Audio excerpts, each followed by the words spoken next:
So here's a little update video on the 05 axle swap on an F250 350 OBS truck. It's a little dirty out, it's winter right now.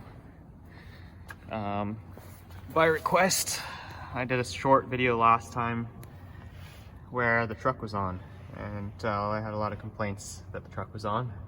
It wasn't supposed to be a super in-depth video, but you all requested this video, so here we are. So I'll start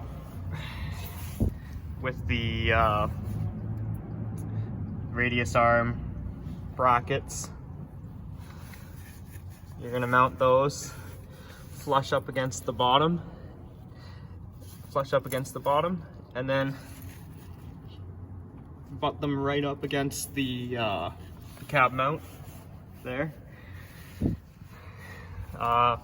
There's two bolts here that will fit flush and go into the frame, and then there's a third bolt right there, and as you see, I've got a giant washer in there. You're gonna have to space it out somehow because it comes down a little bit there. Next thing I guess I should mention is we'll go over here. The coil buckets from this leading edge right here to the rod support mount, I think is 13.5 inches. I'll have to double check that. Next, so yeah, this is the 05 coil bucket. I guess some people have kept, if you have a two-wheel drive, some people have kept the original two-wheel drive coils and coil buckets, but I wanted this to be all 08 stuff. Gives it a little bit of a lift, a level. A lot of people swap the right and the left brake lines. That way, because the right brake line has a T already in it, it gives you a super long line, and as you can see, if that's reversed, it the back hangs out like crazy, and I just didn't like that. This is a lot neater. You already have so much hose, so even if you had a little bit of a lift, unless you're going really high, I don't see it ever being a problem. So what I did is I just used the right and the left line on the right and the left side, so the proper side, and then I don't know if you can see, but there's a T right there. So I have my original line coming down into the T, then I have my right and my left coming off of that T. And that's the easiest, in my opinion, way to do the brakes for the front. Track bar mount. Track bar mount, you probably want to mount it further back than I did, maybe in line with the rear steering bolt. I pushed mine forward, so I've seen some people, they'll weld a track bar mount in here, and so I figured that was a good place to start. If I were to do it again, I might put it right in front of that bolt, but not quite in the middle. It clears everything, but the only thing it doesn't clear very well is the steering box and the tie rod end, which is the boot of the upper boot of my drag link just touches this. It doesn't hit it, but the boot touches it at full lock. So I'm gonna end up building a new one of these with more clearance when I get around to it. Keyword being when I get around to it. This is a 08 steering box, but it's the early 08 steering box, which should be similar or the same as the 05 to 07 steering box. You can't get a late 08 steering box, as the late 08 steering boxes changed the spline from spline to, I think, like a hex or something for the steering shaft, so it won't mate up to your OBS steering shaft. And then for the power steering lines, you just need to get a high pressure line for the 08 trucks with a without hydro boost.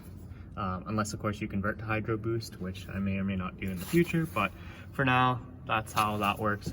Get one of those lines, you'll have to bend it a little bit just so it fits. And then the return line, I just it's a return line, low pressure, I just spliced it into the old one. So that's the steering.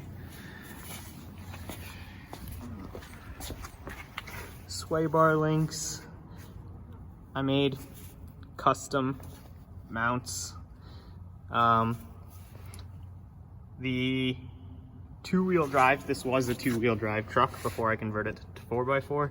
The two-wheel drive truck sway bar link does line up with the hole there, but the hole in the actual sway bar is a smaller diameter than the 05 end link bolt. So you'll have to drill it out if you want to use it, and as I said, drilling through spring steel isn't very fun. So I just opted for the 08 or 05 stuff.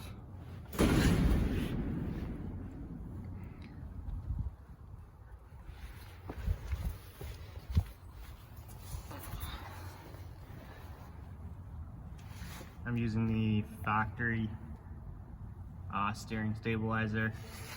I just custom made a mount. In the future, I'll probably put a bolt on the front tie rod and the front axle. Just clean up all the mess that's down here.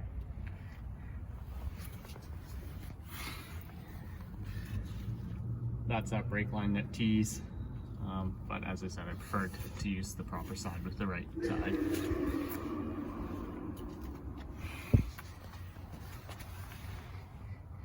For the rear, you can use the conversion U-joint, or you can use the conversion flange. I use the conversion flange. So if I ever break a U-joint or need a U-joint, I can just go to the parts store and get one. I don't have to custom order one.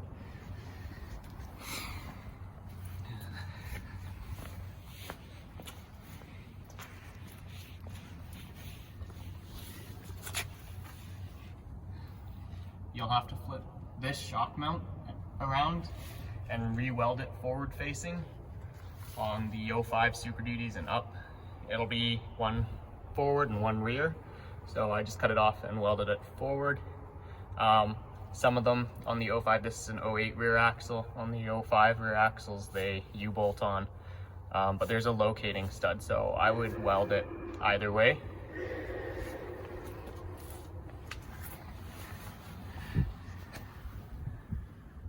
You're gonna have to drop your carrier bearing if you're going from two-wheel drive to four-wheel drive. I just used a piece of 1.5, I think, square tubing.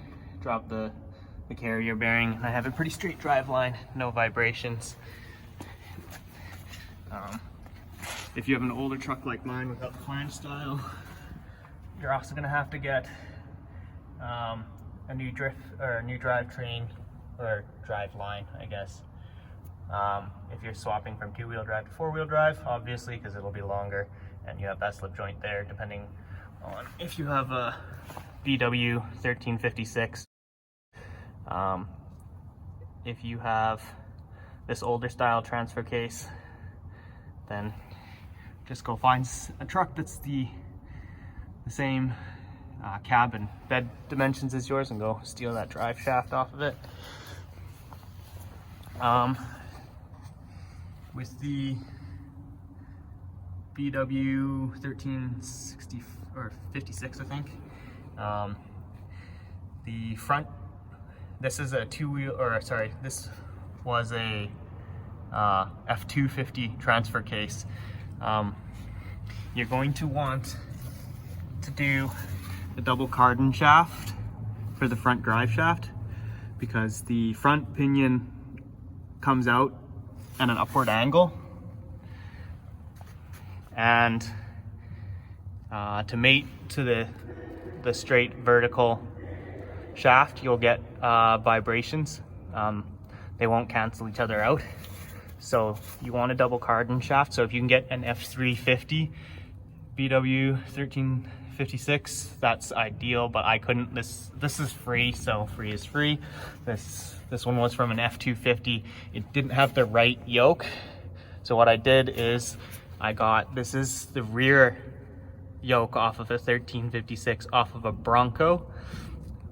They have a flat 4-bolt flange to accommodate a double cardange joint.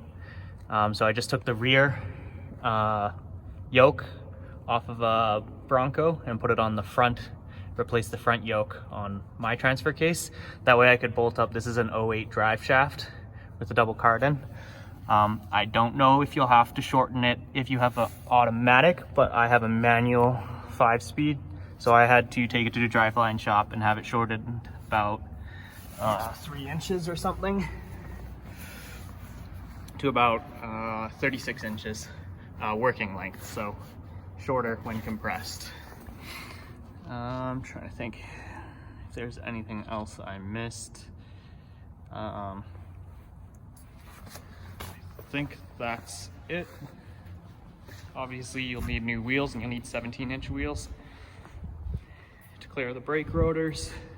I actually just found a set of 5 aluminum Alcoas for this, which will go on once it's sunny again.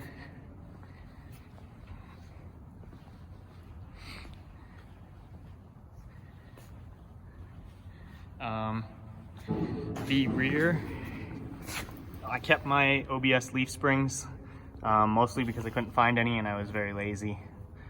You can swap to 05 leaf springs, but it won't help you much. The real trick is to swap to 08 and up leaf springs. If you do that, you have to move this forward. And I think the front rivet hole, where, like, if you were looking at the front up there, this top rivet hole lines up with this back rivet hole, and then you have to re-drill the rest, I believe. But I haven't done it, so don't quote me on that.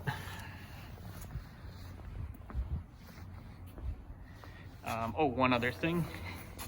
If you have a ZF5, a 5-speed manual transmission, like I do, you have to get the inner mounting transmission cross member, not the outer mounting one, because as you can see, it would interfere with the radius arm brackets. If you're lifting it, you're probably gonna have to custom weld this this transmission cross member and or buy a aftermarket one, because as you can see, there's not a whole lot of clearance in there. I have tested this full droop. It doesn't hit, but I only have about 3/4 of an inch to spare.